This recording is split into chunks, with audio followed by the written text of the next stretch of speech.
Hello, and welcome back to Control. We lost a tiny bit of progress, because I loaded back in and I've popped in here.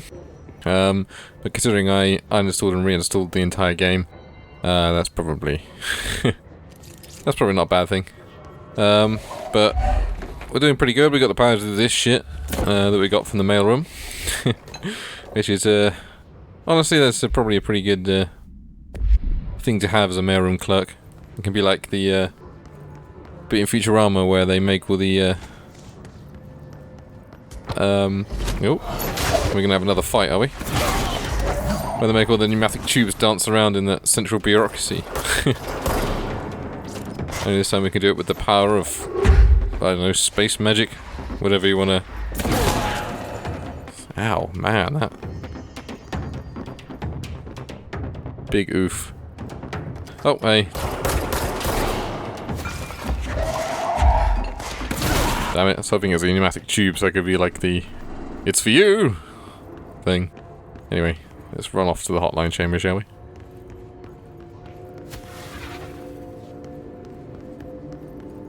But yes, so I had to take this off my SSD to put Alan Wake 2 on it, because it didn't want to play ball. I don't know what it is lately, we've already listened to this, but I'll just pick it up again anyway. No, I've already, yeah, never mind. Must have got you as well. Let's just get to the hotline then. But yeah, but I don't know what it is about games, like even just this year. But multiple games I've played this year have told me that I need to install it on an SSD rather than a regular hard drive. Even the bloody Dead Space remake. That original game came out in 2008. What the hell have you done to it that it now needs an SSD and nothing else? Anyway, enough moaning. Let's pop back to where we were. Been here before? I mean, yes. No. Last week as it happened. I've stayed at a lot of roadside motels across the country. On the road, on the run, under the radar. This feels like all of them. Like something recognized from a dream. That looks familiar. Am I getting you? Nope.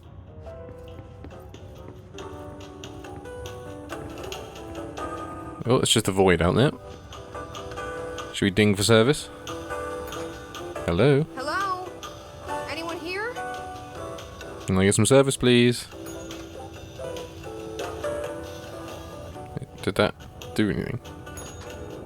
Oh, yeah, it's like opening doors. Let's see what's in... What is it? 226? It is keys. There's a black pyramid on it. Okay. Successfully dinged the button and got some keys. Should we ding again and see what the other rooms have got in them? Oh, it's just these three. Okay. Nothing? Nothing.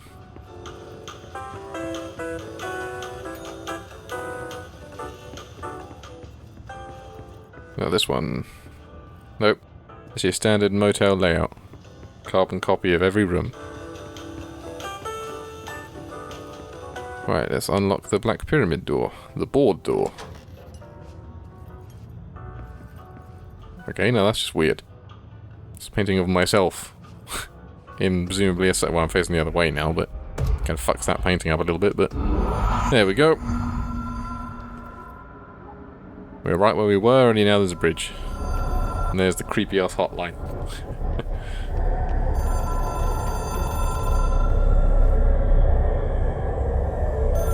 Ooh.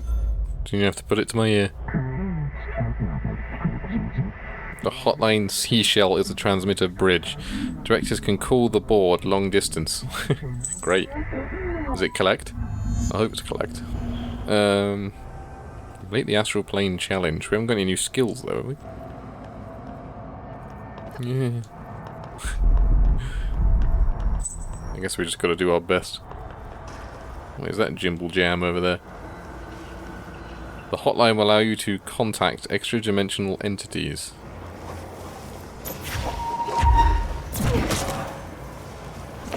Eat this, whatever you are. Oh, that's, oh. Oh, okay. I'm trying to communicate with it, but you're not really giving me anything other than just screaming. Maybe I've actually got to go to it. Oh, it's just coming for me. Juke him. There we go. Yeah, big doofus can't get through there. Angry.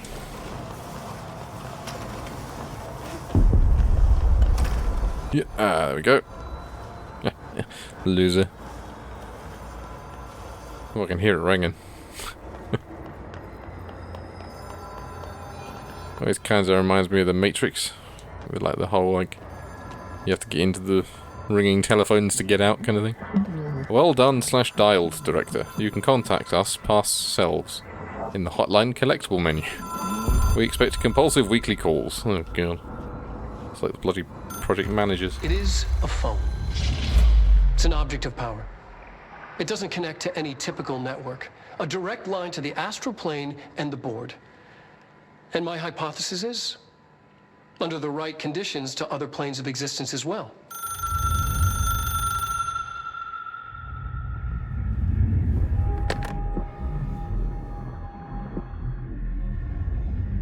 A director needs a team. My management team. These people know the secrets of the Bureau as well as I do. Some even better. Darling, Tomasi, Salvador, Marshall. Marshall especially, my head of operations. She sees right through me. She knows I don't like relying on people. The only person you should fail is yourself. But things change when you become director.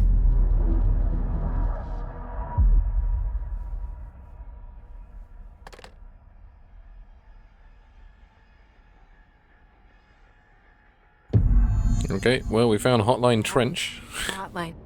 I can reach Trench. Well, Yep. listen to him. He feels more like an echo. An echo with important info. Yes. We just got a ton of hotline things in there. There we go. Case file, the hotline. Object should be inaccessible for use except to the director. It's a 1960s era red Bakelite telephone. The rotary dial's been replaced with a black knob of unknown purpose. The phone weighs. The object allows a director to communicate with the, presumably the board. If used by anyone other than the director, it will cause lethal. Okay. It's currently bound to Director Trench. Well, not anymore. The object spontaneously manifested in the director's office, placed upon the desk. Director Northmore was the first known Bureau agent to use it. A battery of tests were run on the object, including and but its origin remains unknown. The batch summary. Oh, we heard about this, didn't we? Yeah. The spate of disappearances were traced to a home in the city of Butt. They discovered a translocative switch cord. Yeah, we've read this, I think.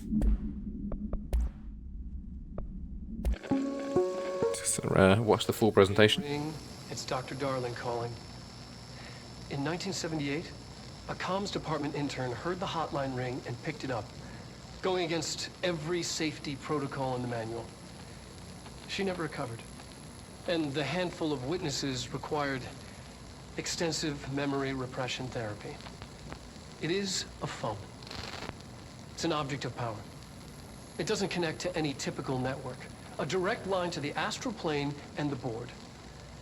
And my hypothesis is, under the right conditions, to other planes of existence as well. Our very own Ouija board. Only the director can answer it safely, and what he hears is kept classified.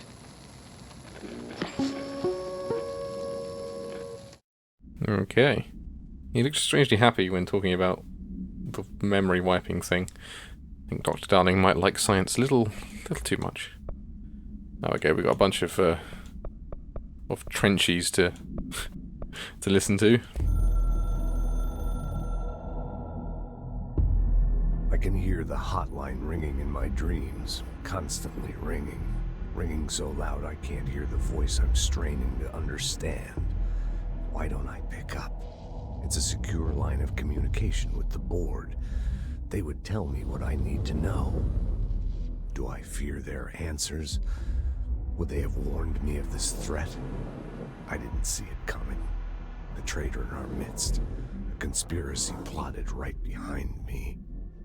I can't trust anyone. I must assume all my intel has been manipulated. The hotline is the only channel I can trust. Bind it, control it. The rule and the ritual with objects of power. It can't be tampered with. The lifeline to the astral plane and the board. I must seek guidance. Soon. I'll rest first. I'm so tired. Always tired now. But I must reach the hotline. I think I'm under attack. An attack of dementia, exhaustion.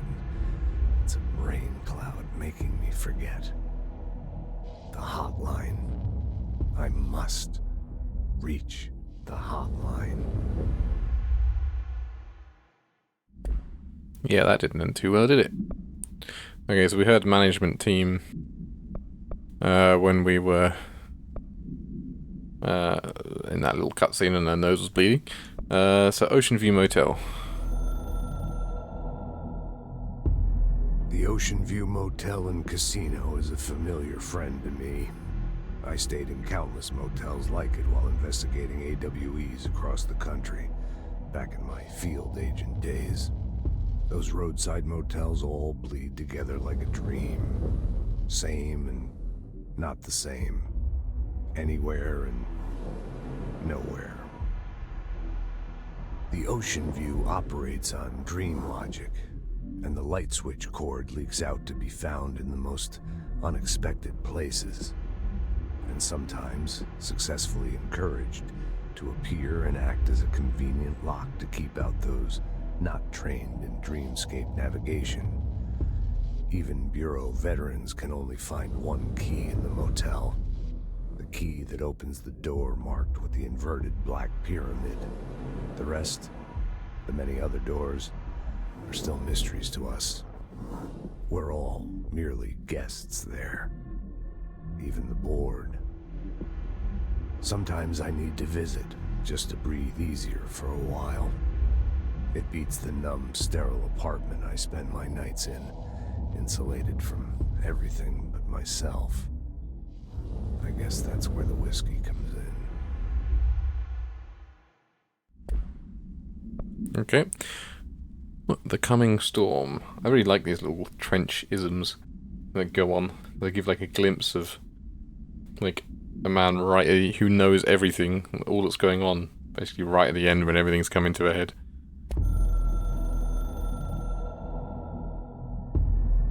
Something's coming. The whispers growing louder. The worst winter storm in Bureau history. A retribution for my sins. Our sins.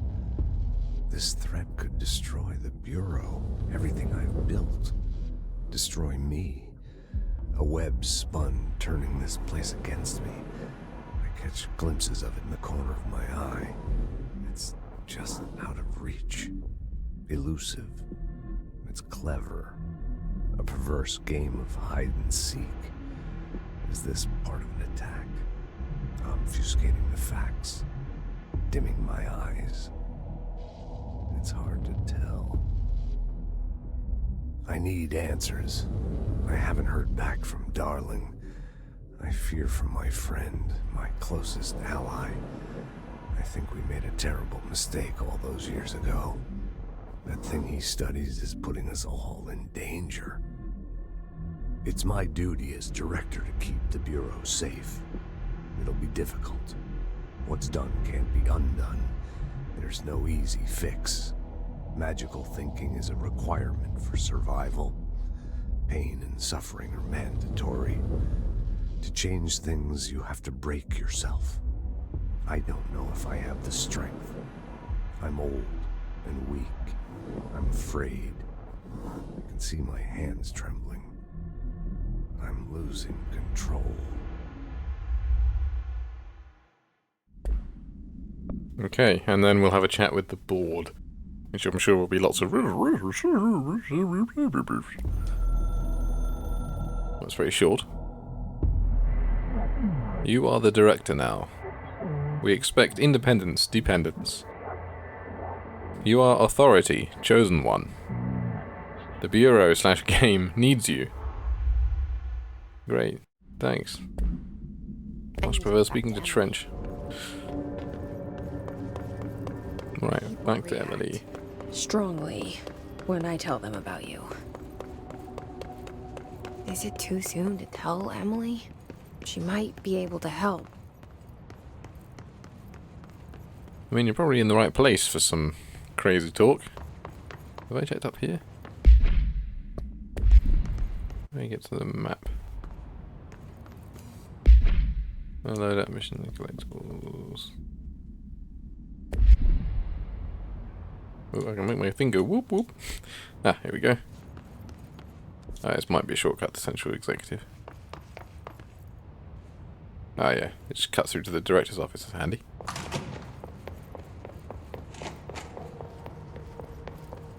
Still don't have clearance though, do I? Oh, I do now. Oh, okay, cool. Agent death notification. Oh, this is gonna be rough. Dear Mr. and Mrs. Potts, I regret to inform you that your son, Graham Potts, was killed in active duty this past week. While the details surrounding his death are classified, I'm honoured to tell you that he died in the service of his country. You can be proud of his courage in the face of danger and his commitment to protecting our nation against their enemies. He will be remembered by his comrades and colleagues. I sincerely regret the pain this message will bring you. Take some solace knowing his sacrifice helped protect the country he loved so much. Its effects will be returned to you with all speed. Okay, now how did he actually die? That's the next question.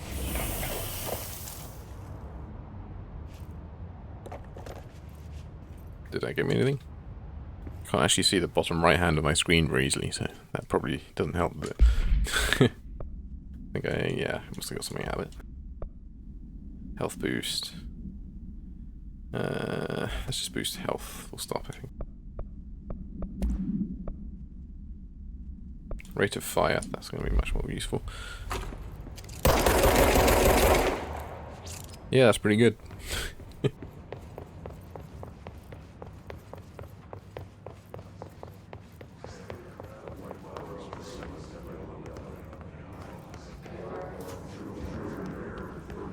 Hey lads, was there any classifieds around here? Don't think so. Let's get away from the muttering men.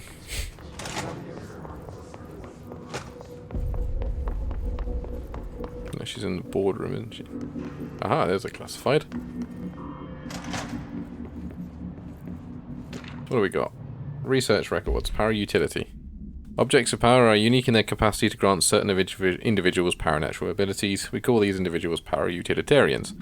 The potencies of these abilities depend on the power-utilitarian. Using the object of power as an example, some power-utilitarians can achieve a throw distance of while others are only capable as little as what exactly determines an individual's power-natural competence is unknown, but is largely believed that some exists within the body, and that, like all muscles, it can be exercised. To continue my analysis, I have officially requested access to the Northmore records, considering he is one of the most accomplished paleoutilitarians the Bureau has ever seen. Dr. Darling is still considering this request. Okay then. I'm obviously the greatest paleoutilitarian that's ever lived, but probably because I have that little thing jiggling around in my brain. More undefined reading, okay. I think those upgrade bits come into play a bit later on. Hello, director coming through. Carry on with your regularly scheduled business. What outfits do I have? Nothing, just civilian, okay. Jesse, did you get the hotline? I mean, how is it out there? The comms? The hiss? Sorry. You made it. I'm glad. Emily. Anyway, I'll talk to you in a minute, Emily. Initial encounters with the entity known as the Hiss have revealed various behavioural facts. Most notably, the Hiss is able to invade or corrupt control points, altered items, and even humans, radically changing their behaviour. Curiously, any person wearing one of those wearable HRA devices that Dr. Darling has been distributing over the past weeks was not affected by this corruption.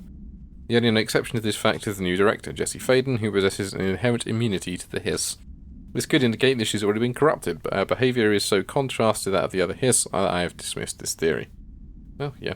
My final observation comes from Miss Faden herself. She's able to cleanse material and organisms of the Hiss corruption. We tested this ability on a Hiss-corrupted entity, but unfortunately the process seems to kill the host. Perhaps the host's physiology becomes reliant on the Hiss. More work to be done. Okay, well, we'll leave it here with our initial impressions, and we'll chat to Emily next episode, and presumably go on some quest to somewhere or other. So, thank you very much for watching. If you like my content, please do check out my other videos, and if you do, I shall see you there. Goodbye.